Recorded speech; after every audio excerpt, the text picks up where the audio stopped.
नमस्कार दोस्तों, the learner point में आप सभी का स्वागत है। दोस्तों आज अपन करेंगे एनसीईआरटी कक्षा 6 का लेसन नंबर 8 वनस्पति एवं वन्य प्राणी। ये दोस्तों अंतिम पाठ रहेगा छठी क्लास का। आज अपनी छठी क्लास की एनसीईआरटी भूगोल है वो कंप्लीट हो जाएगी। तो देखिए इसमें महत्वपूर्ण फैक्ट क्या निकल कर आ रहे हैं। पहला फैक्ट ये निकल कर आ रहा है दोस्तों, झाड़ी किसे कहते हैं। तो छोटे पौधे होते हैं उनको झाड़ी बोलते हैं। क्या बोलते हैं? झाड़ी बोलते हैं। और झाड़ी में दोस्तों किस किस को शामिल करते हैं? कैक्टस और फूलों वाले पौधे जिनकी ऊंचाई दोस्तों कम होती है, 5 मीटर तक ऊंचाई होती है, वो दोस्तों झाड़ी पौधे कहलाते हैं। ये एनसीईआरटी में फैक्ट लिखा हुआ है। नेक्स्ट देखिए दोस्तों, कैनोपी क्या है। कैनोपी, तो कैनोपी दोस्तों पौधों का टॉप का सिरा होता है, उसको कैनोपी बोलते हैं। जैसे ये कोई पौधा है दोस्तों, इसका टॉप का सिरा कैनोपी कहलाता है। क्या कहलाता है? कैनोपी। एनसीईआरटी में दिया हुआ है ये। अब देखिए दोस्तों, ऊंचाई के आधार पर कुछ पौधों का वर्गीकरण किया गया है। देखिए ये जैसे ये आधार है दोस्तों, आधार तल से लेकर के 5 मीटर की ऊंचाई तक होता है झाड़ी, झाड़ी परत बोलते हैं इसको। 20 मीटर की ऊंचाई तक दोस्तों युवा वृक्ष परत कहलाती है। 20 से 40 मीटर दोस्तों कैनोपी परत कहलाती है।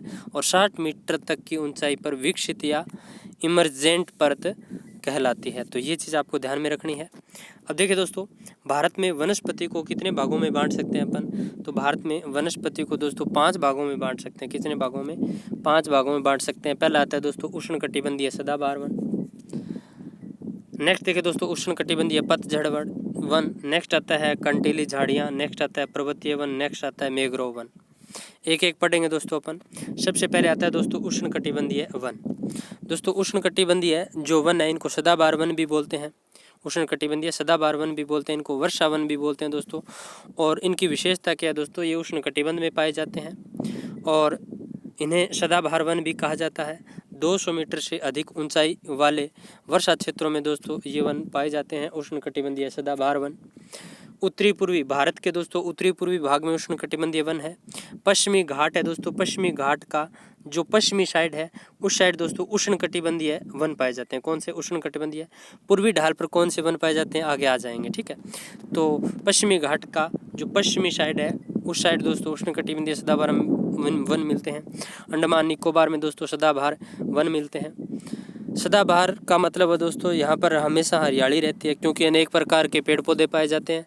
तो किसी का पत्तियों गिराने का टाइम कोई सा होता है, किसी का कोई सा होता है, तो लगभग हमेशा दोस्तों हरा भरा दिखाई देता है ये क्षेत्र। इसमें कुछ महत्वपूर्ण दोस्तों पौधे हैं, ये पेड़ हैं महोगनी, एबोनी, रोजवुड। तो ये ध्यान रखना, महोगनी, एबोनी, रोजवुड उष्णकटिबंधीय सदाबहार वन के अंतर्गत आते हैं। एक दोस्तों महत्वपूर्ण बात, ये जो वन है उष्णकटिबंधीय सदाबहार वन है, ये आर्थिक दृष्टि से महत्वपूर्ण नहीं है, लेकिन पारिस्थितिकी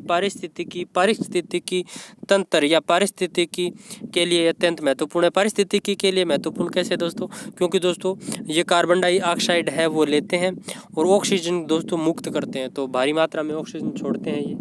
और दोस्तों वर्षा तो आपको पता ही है, जहाँ हरियाली होती है वह वर्षा होती है, तो काफ़ी चीज़ों के लिए जिम्मेदार है, यानी पारिस्थितिकी के लिए इनका महत्व है।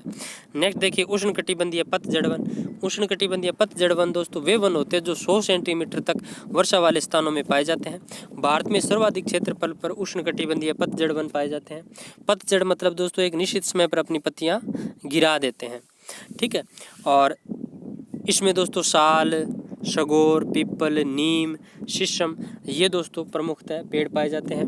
और ये मध्य प्रदेश, उत्तर प्रदेश, बिहार, छत्तीसगढ़ में उष्णकटिबंधीय सदाबहार वन मिलते हैं। राजस्थान में अपने पूर्वी साइड, पूर्वी राजस्थान में आर्थिक दृष्टि से दोस्तों इनका बहुत अधिक महत्व है। नेक्स्ट है कंटीली झाड़ियाँ। कंटीली झाड़ियों की बात करूँ दोस्तों तो शुष्क क्षेत्रों में पाई जाती है कंटीली झाड़ियाँ। कौन से क्षेत्रों में? शुष्क क्षेत्रों में। और पानी की क्षति को कम करने के लिए दोस्तों इनमें कांटे पाए जाते हैं। तो आपसे पूछ ले कि जो शुष्क पेड़ होते हैं उनमें कांटे क्यों पाए जाते हैं? तो पानी की क्षति को कम करने के लिए क्या पाए जाते हैं? कांटे पाए जाते हैं। नेक्स्ट देखिए कैक्टस दोस्तों नागफनी यहाँ पर पाए जाने वाला ये एक पौधा है या पेड़ है, ठीक है। खेर, बबूल, ठीक है, खर, खेर, ठीक है, ये दोस्तों यहाँ पर पाए जाते हैं। और कंटीली झाड़ियाँ राजस्थान, पंजाब, हरियाणा, पश्चिमी घाट का पूर्वी ढाल पश्चिमी घाट का पश्चिमी घाट है ना, यहाँ तो दोस्तों वर्षा बहुत ज़्यादा होती है, लेकिन पूर्वी ढाल है, ये वृष्टि छाया क्षेत्र है, तो यहाँ पर दोस्तों कंटीली झाड़ियाँ पाई जाती है, सदाबहार वन नहीं पाए जाते। तो पश्चिम घाट की पश्चिमी साइड सदाबहार वन पाए जाते हैं, पूर्वी साइड ये कंटीली झाड़ियाँ पाई जाती है। ठीक है, और इनको दोस्तों जीरो फाइट भी बोलते हैं। क्या बोलते हैं? जीरो फाइट, ये भी ध्यान रखना। नेक्स्ट आता है दोस्तों पर्वतीय वन। पर्वतीय वन दोस्तों पर्वतीय क्षेत्रों में पाए जाते हैं, 1500 से 2500 मीटर की ऊंचाई पर ये पाए जाते हैं। और ये दोस्तों शंकुधारी, ज़्यादातर यहाँ शंकुधारी वन पाए जाते हैं, शंकुधारी पेड़ होते हैं। इनको कृष्णमिश वन भी बोलते हैं। जैसे कृष्णमिश में आपने पेड़ देखा होगा ना, वो शंकुधारी वाला ही होता है, तो इनको कृष्णमिश वन कहाँ पाए जाते हैं? तो आपसे पूछ ले तो पर्वतीय क्षेत्रों में पाए जाते हैं। इनमें चीड़, पाइन, देवदार आदि प्रमुख वृक्ष पाए जाते हैं। नेक्स्ट है मैंग्रोव वन। मैंग्रोव वन की यदि बात करूं दोस्तों, तो मैंग्रोव वन है, ये खारे पानी में भी विकसित हो जाते हैं। मैंग्रोव वन खारे पानी में विकसित हो जाते हैं। मुख्यतः पश्चिम बंगाल का सुंदरवन मैंग्रोव का अच्छा उदाहरण है। अंडमान निकोबार मैंग्रोव वनों का अच्छा उदाहरण है। नेक्स्ट है दोस्तों वनों की आवश्यकता। तो वनों की आवश्यकता ईंधन के लिए, मिट्टी अपरदन को रोकने के लिए, ऑक्सीजन देते हैं हमें, वन्य जीवों के संरक्षण के लिए वनों की आवश्यकता है। नेक्स्ट है दोस्तों वन्य प्राणी। वन्य प्राणी की यदि बात करूं दोस्तों, तो बाघ हमारा राष्ट्रीय पशु है। गुजरात का गिर वन है दोस्तों, ये एशियाई शेरों के लिए प्रसिद्ध है, तो ध्यान रखना गुजरात का गिर वन एशियाई शेरों के लिए प्रसिद्ध है।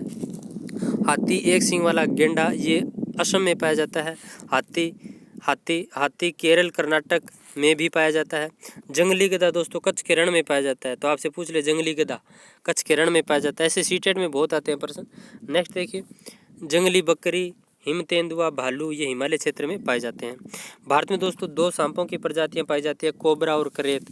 तो ये भी पूछा जा सकता है भारत में कौन से सांपों की प्रजाति पाई जाती है। तो कोबरा तो अपन ने सुना है, करेत मैंने तो पहली बार सुना है। तो करेत किसकी प्रजाति है? ऐसे देख करके वो नीचे 4 नाम लिख दे तो अपने तो गोल हो जाएगा, लेकिन किसकी प्रजाति है? सांप की। नेक्स्ट देखिए दोस्तों, मैंने पहली बार ये पढ़ा है NCERT में 6ठी क्लास में, अक्टूबर का प्रथम सप्ताह वन्य जीव सप्ताह मनाया जाता है। यानी अक्टूबर का प्रथम सप्ताह है वो दोस्तों वन्य जीव सप्ताह के लिए महत्वपूर्ण है। यानी वन्य जीव सप्ताह कब मनाया जाता है? तो अक्टूबर के प्रथम सप्ताह। और अपन ने पढ़ा हुआ है दोस्तों वन महोत्सव, तो वन महोत्सव जुलाई का प्रथम सप्ताह में मनाया जाता है। तो वन महोत्सव जुलाई का प्रथम सप्ताह। और दोस्तों ऐसे पूछ ले वन्य जीव सप्ताह कब मनाया जाता है? तो अक्टूबर का प्रथम सप्ताह। तो ये दोस्तों 6ठी क्लास की NCERT कंप्लीट हो गई है। आई होप आपको अच्छे लगे होंगे। वीडियो अच्छे लगे तो लाइक करना, ज़्यादा से ज़्यादा शेयर जरूर करना।